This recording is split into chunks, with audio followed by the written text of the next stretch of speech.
بسم اللہ الرحمن الرحیم۔ شروع اللہ کے نام سے جو نہایت مہربان اور رحم کرنے والا ہے۔ میں بہت بدصورت تھی اور غریب بھی بہت تھی، میرے لیے کوئی بھی رشتہ نہ آتا۔ ایک دن اماں کہتی کہ تمہارے لیے رشتہ آیا ہے، کل ہی شادی کرنا چاہتے ہیں۔ کہانی شروع کرنے سے پہلے آپ لوگوں سے درخواست ہے کہ پلیز میرے چینل کو سبسکرائب ضرور کیجیے گا، شکریہ۔ میں راضی ہو گئی۔ شادی کی رات شوہر کو دیکھا تو بہت ہی حسین اور خوبصورت مرد تھا۔ اس کو میری بدصورتی پر کوئی اعتراض نہ تھا اور مجھے بہت خوش رکھتا تھا۔ ایک رات کو شوہر کو ایک اسٹور روم میں جاتے دیکھا جو اس کمرے میں سے گزرتا ہوا زمین کے اندر سے نکل رہا تھا۔ یوں تو میرا نام جمیلہ ہے، لیکن سب مجھے کالی کالی بھی کہا کرتے تھے، یہاں تک کہ کبھی کبھی میرے اپنے ماں باپ بھی مجھے کالی کہہ دیتے۔ مجھے ان کی زبان سے یہ الفاظ سن کر بہت برا لگتا تھا، کیونکہ میں بالکل بھی پیاری نہیں تھی۔ میرا رنگ بہت کالا تھا اور میرے نقش بھی بہت موٹے موٹے تھے۔ میرے ماں باپ کی شکل مناسب تھی، میرے باقی بہن بھائی بھی دیکھنے میں اچھے نظر آتے تھے۔ پتہ نہیں میرے ساتھ یہ کیا ہوا تھا۔ میری ماں کہتی تھی کہ تم اپنی دادی پر چلی گئی ہو، اور میرے پاپا کہتے تھے کہ تم اپنی نانی پر چلی گئی ہو۔ ہم لوگ بہت غریب، ہمارے پاس دینے کے لیے جہیز بھی نہیں تھا، تو میرے بابا نے پہلے ہی کہہ رکھا تھا کہ میں کسی بیٹی کو بھی جہیز نہیں دے سکتا، صرف بیٹی دے سکتا ہوں۔ لیکن کرتے کرتے میری تینوں بہنوں کی شادی ہو گئی۔ وہ تینوں بہنیں مجھ سے بہت زیادہ چھوٹی تھی، کیونکہ ان کی شکل اتنی اچھی تھی اس لیے لوگ ان کو بیاہ کر لے گئے۔ ایک بہن نے تو میٹرک بھی کیا ہوا تھا، لیکن میں تو نہ پڑھی لکھی تھی اور نہ ہی میری شکل اچھی تھی۔ میرے لیے کوئی بھی رشتہ نہیں آتا تھا۔ دو بہنوں نے تو انہی رشتوں سے شادی کی جو آئے تو میرے لیے تھے، لیکن میری جگہ ان کو پسند کر کے چلے گئے۔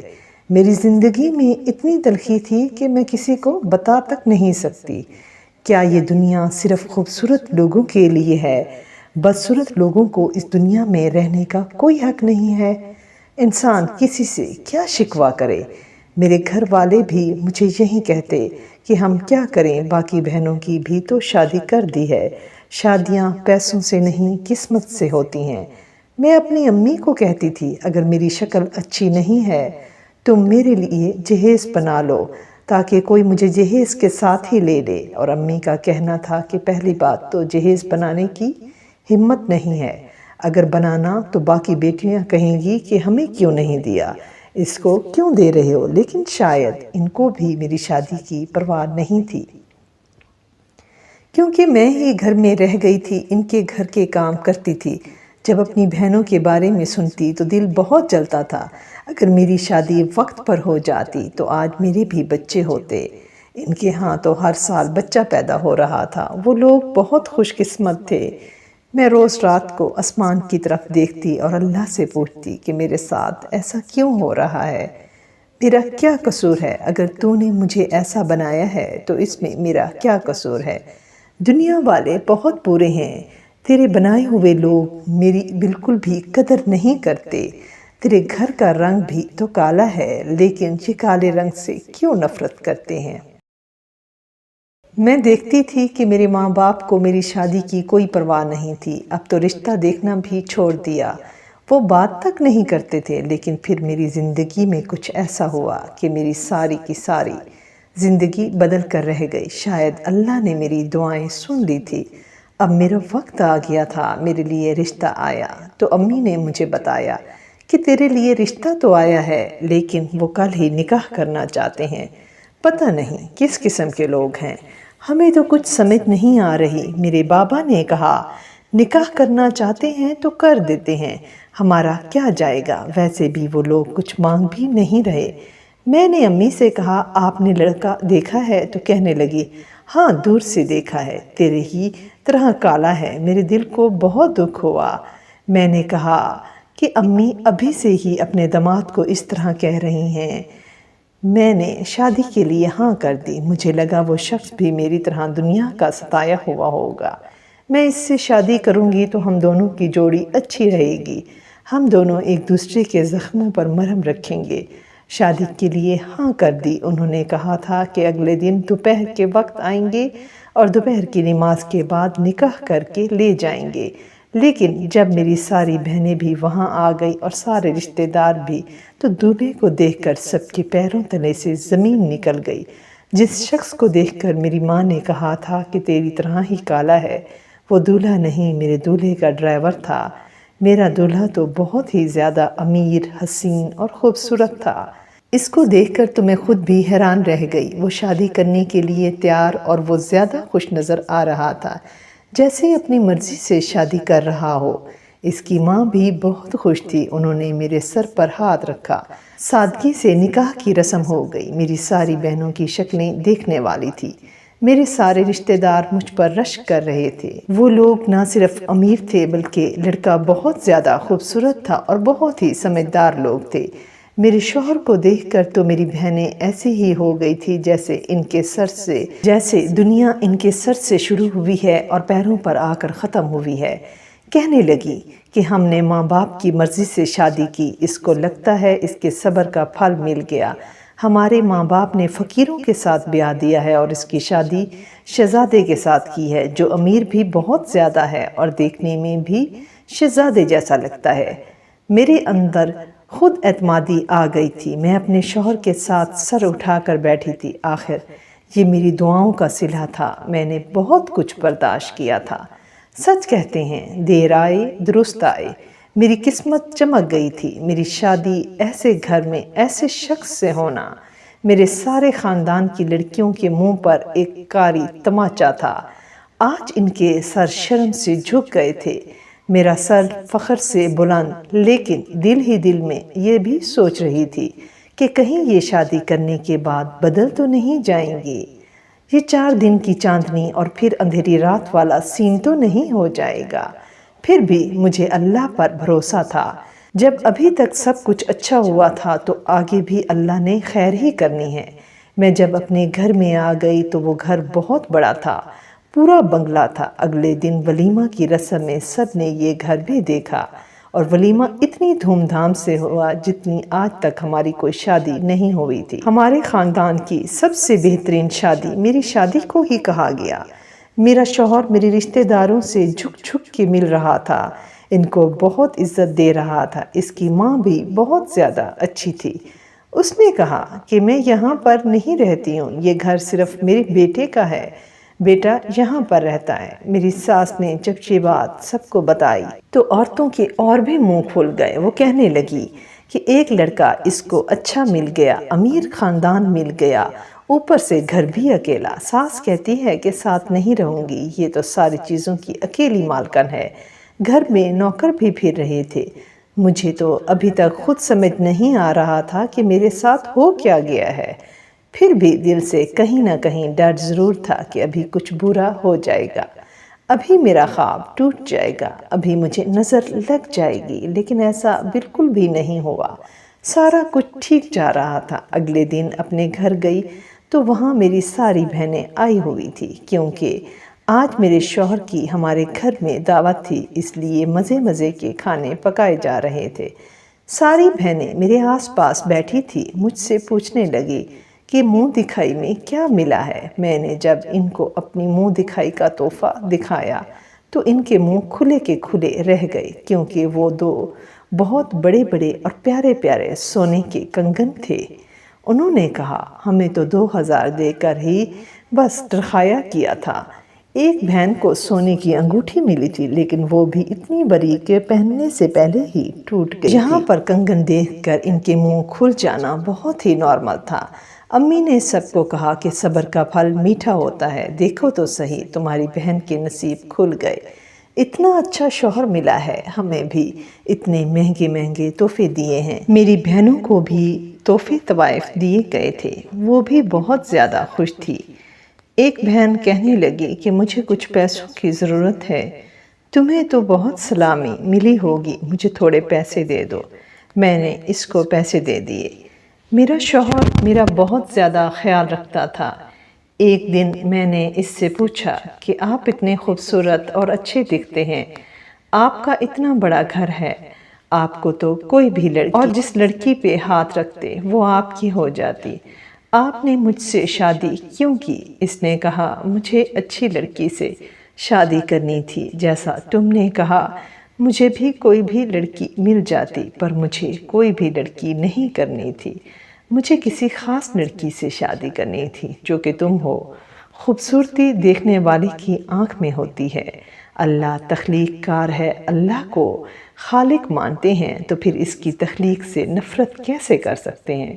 مجھے شوہر کی باتیں بہت اچھی لگتی تھی، وہ ایک بہت اچھا انسان تھا، لیکن میں نے اس گھر میں کچھ عجیب ہوتے ہوئے دیکھا، وہ یہ کہ میری آنکھ کھل گئی تو میرے شوہر کمرے میں نہیں تھا۔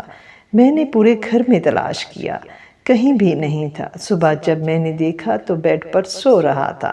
میں نے کہا کہ آپ کس وقت واپس آئے؟ تو کہنے لگا میں کہیں نہیں گیا تھا۔ اس نے مجھ سے سرعام جھوٹ بول دیا۔ میں حیران تھی کہ جھوٹ کی وجہ کیا تھی۔ میں نے کہا میں اٹھی تھی، آپ کمرے میں نہیں تھے۔ تو کہنے لگا کہ شاید میں پانی پینے گیا تھا، اسے نہیں پتا تھا کہ میں نے اس کو سارے گھر میں تلاش کیا تھا۔ پھر وہ اچانک سے کہاں سے آ گیا؟ خیر میں نے سوچا شاید کوئی بات ہوگی، کوئی کام ہوگا، اس لیے دوبارہ اس بات کا ذکر نہیں کیا۔ لیکن یہ روز ہو رہا تھا، ایک نہیں تو دوسری رات میرا شوہر رات کے وقت کمرے سے غائب ہو جاتا اور صبح واپس آ جاتا تھا۔ ساری رات جانے کہاں تھا یہ میں نہیں جانتی تھی، پوچھنے پر جھوٹ بولتا تھا۔ سمجھ نہیں آ رہی تھی کہ کس سے بات کروں۔ پھر امی کو جب سب کچھ بتا دیا تو امی نے کہا کیوں پاگل ہو گئی ہو؟ شادی کو 2 مہینے ہوئے ہیں، شوہر میں سے کیڑے نکالنا شروع کر دیے ہیں، اتنا اچھا شوہر ملا ہے، تمہیں تو اس طرح کی باتیں کرنی ہی نہیں چاہیے۔ میں نے کہا لیکن وہ جاتے کہاں ہیں یہ بھی تو نہیں پتا، اور جب میں پوچھتی تو مجھ سے جھوٹ بولتے۔ میری امی نے نہایت عجیب بات کر دی۔ امی نے کہا کہ اتنا بڑا گھر ہے، نہ کوئی ساس، نہ کوئی چکر، نہ نوکر ہیں، دولت ہے، گاڑیاں ہیں، تمہارا شوہر تو اگر کوئی بہت بڑی غلطی کر دے تب بھی تمہیں اف تک نہیں کرنی چاہیے۔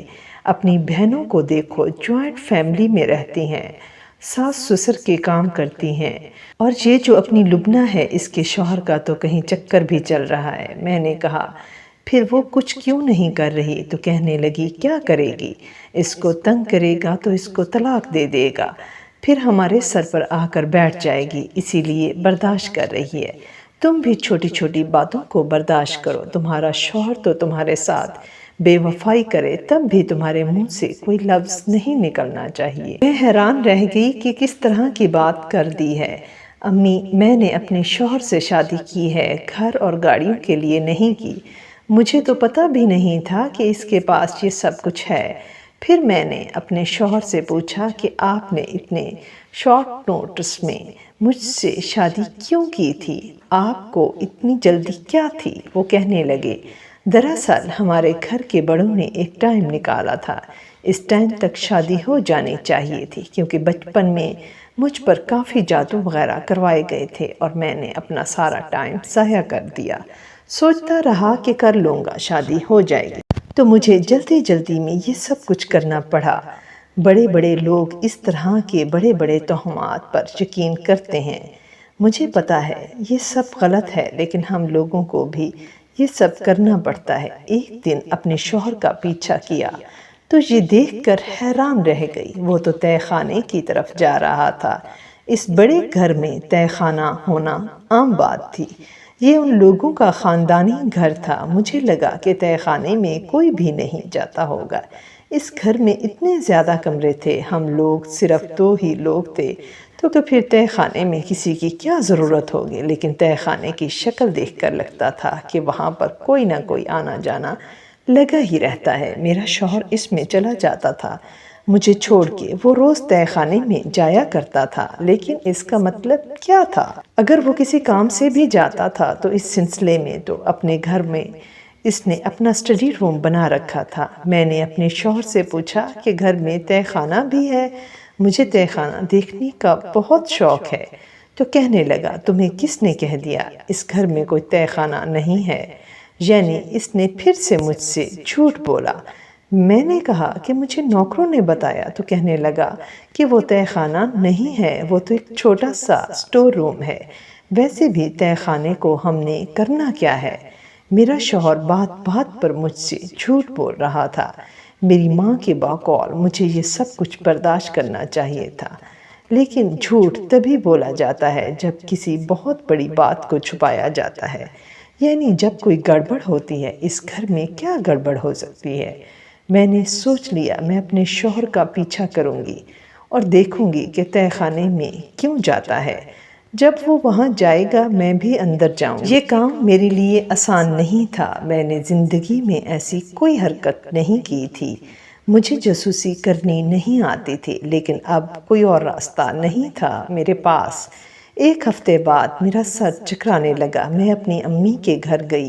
میری ماں نے مجھے گرنے سے پہلے تھام لیا اور پہلے ہی خوشی خوشی کہنا شروع کر دیا کہ لگتا ہے کوئی خوشخبری ہے۔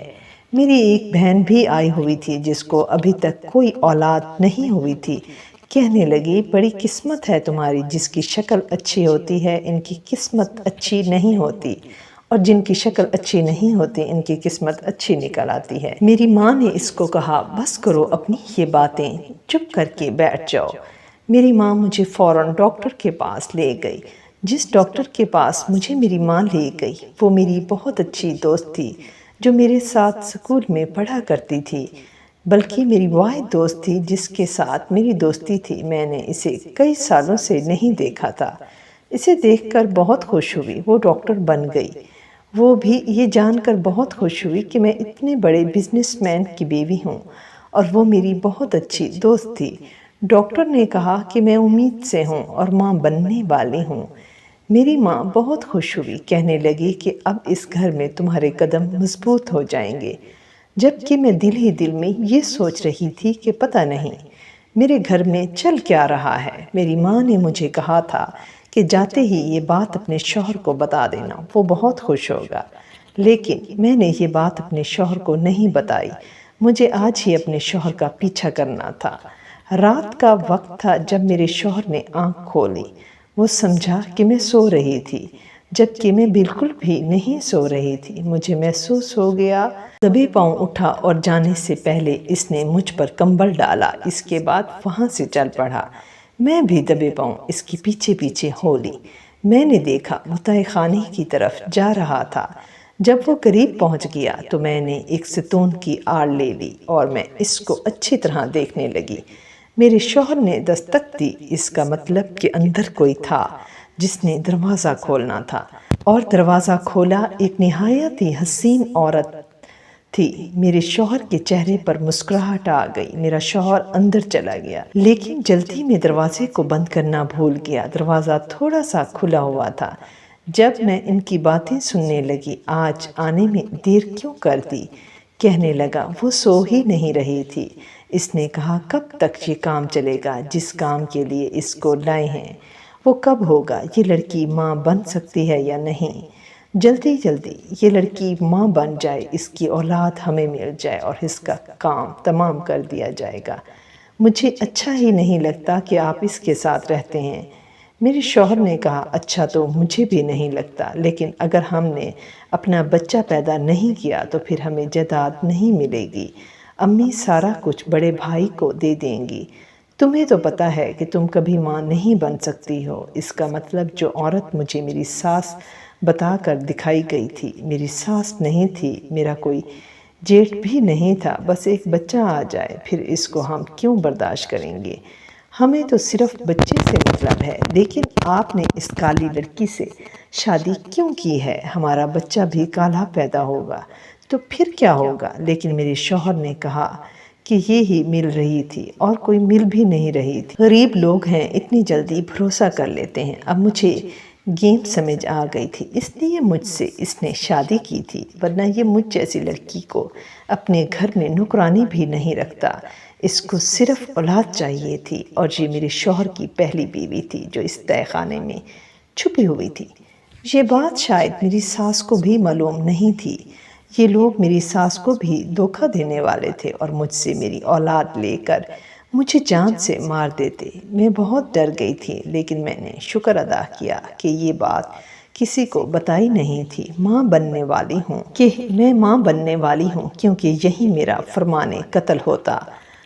اپنی ماں کو بھی کہہ دیا کہ یہ بات کسی کو نہیں بتانا، کیونکہ اس کے پیچھے کوئی بات ہے جو میں آپ کو بھی نہیں بتا سکتی۔ میں ان لوگوں کے ساتھ لڑ بھی نہیں سکتی تھی۔ اپنے کمرے میں آ گئی اور آرام سے ٹھنڈے دماغ سے سوچنے لگی۔ میں ان لوگوں کے ساتھ لڑ بھی نہیں سکتی تھی۔ اپنے کمرے میں آ گئی اور آرام سے ٹھنڈے دماغ سے سوچنے لگی کہ میں ان لوگوں کے سامنے کچھ بھی نہیں۔ یہ آرام سے کسی بھی ٹائم میرا کام تمام کر دیتے، اور میرے پیچھے لڑنے والا بھی کوئی نہیں تھا۔ کون تھا جو کورٹ کچہری جاتا اور میرے لیے انصاف مانگتا؟ ایسی حالت میں مجھے کیا کرنا چاہیے تھا؟ ان کو مجھ سے اولاد چاہیے تھی، اور اولاد میرے پاس آ گئی تھی۔ میں نے اپنی دوست سے رابطہ کیا جو کہ ڈاکٹر تھی، اس کو سب کچھ بتا دیا۔ پھر اس نے مجھے ایک آئیڈیا دیا۔ اس نے کہا کہ یہ بہت برے لوگ ہیں، ان کی بہو کو بھی اچھی طرح جانتی ہوں، وہ بھی بہت زیادہ چالاک ہے۔ تم اکیلی ہو، ان سے کبھی بھی نہیں لڑ سکتی، اور تمہارے ماں باپ جو یہاں تک کہتے ہیں کہ شوہر بے وفائی بھی کرے تو اس کے گھر سے واپس نہیں آنا، وہ تمہارا ساتھ کیا دیں گی؟ میری دوست نے مجھے ایک بہت ہی اچھا آئیڈیا دیا۔ میں اپنے شوہر کے سامنے کھڑی تھی۔ میں نے کہا کہ آج میرے سر میں تھوڑا درد ہو رہا ہے، مجھے چکر آ رہے ہیں، تو میں ڈاکٹر کے پاس چلی گئی۔ مجھے لگا کوئی خوشخبری ہے، لیکن ڈاکٹر نے مجھے بتایا کہ میں کبھی ماں نہیں بن سکتی۔ میں بری طرح رونے لگی۔ میرا شوہر بھی حیران رہ گیا۔ میں نے رپورٹ دکھائی جس کے نیچے ڈاکٹر کی اسٹیمپ بھی لگی ہوئی تھی۔ وہ بھی اپنا سر پکڑ کر بیٹھ گیا۔ مجھے پتا تھا کہ اب وہ کیا کرے گا۔ اس نے مجھے اگلے ہی دن طلاق دے دی اور کہا کہ میں نے تم سے اپنی اولاد کے لیے شادی کی تھی۔ اگر تم کبھی ماں نہیں بن سکتی تو میں تمہیں گلے میں ڈال کر ڈھول نہیں بجا سکتا۔ اس نے مجھے گھر سے نکال دیا۔ بہت دکھ ہوا۔ مجھے اس معاشرے کی سوچ پر بہت افسوس بھی ہوا، لیکن مجھے اپنی جان بچانی تھی۔ میں مرنا نہیں چاہتی تھی۔ اپنی اولاد کیوں دیتی میں کسی کو؟ میں نے یہ ساری کہانی ایک خط میں لکھ دی۔ وہ خط اپنے شوہر کی اصل ماں تک پہنچا دیا، جو اپنے بنگلے میں اپنے شوہر کے ساتھ رہتی تھی۔ اپنا فون نمبر بھی لکھ دیا۔ خود کہیں ایسی جگہ چلی گئی جہاں پر کوئی بھی میرے ساتھ نہ ہو، میرے ماں باپ اور نہ ہی یہ لوگ۔ میں نے اس کو کہا کہ میری کوکھ میں آپ کا پوتا ہے، میں واپس نہیں آ سکتی کیونکہ میری جان کو خطرہ ہے۔ آپ کی بہو اور بیٹے نے مل کر میرے ساتھ یہ کھیل کھیلا ہے۔ اس نے میرے رہنے کا انتظام کرایا، مجھے پیسے بھیجتی رہی، لیکن میں واپس کبھی نہیں آئی۔ آج میں اس دنیا میں رہتی ہوں اپنی اولاد کے ساتھ۔ اللہ نے مجھے بیٹی سے نوازا ہے۔ میرے شوہر کے ہاں ابھی تک اولاد نہیں ہے، اور اب میری ساس ان پر بھروسہ بھی نہیں کرتی۔ مجھے بس اس بات کی خوشی ہے کہ میری اپنی زندگی ہے۔ جس دنیا میں میں پہلے رہتی تھی، وہاں میرے اپنے بھی مجھے برا بھلا کہتے تھے۔ کبھی کسی نے میری ہمت نہیں بڑھائی، مجھے یہ نہیں بتایا کہ میں خود کون ہوں، میں کیا کر سکتی ہوں۔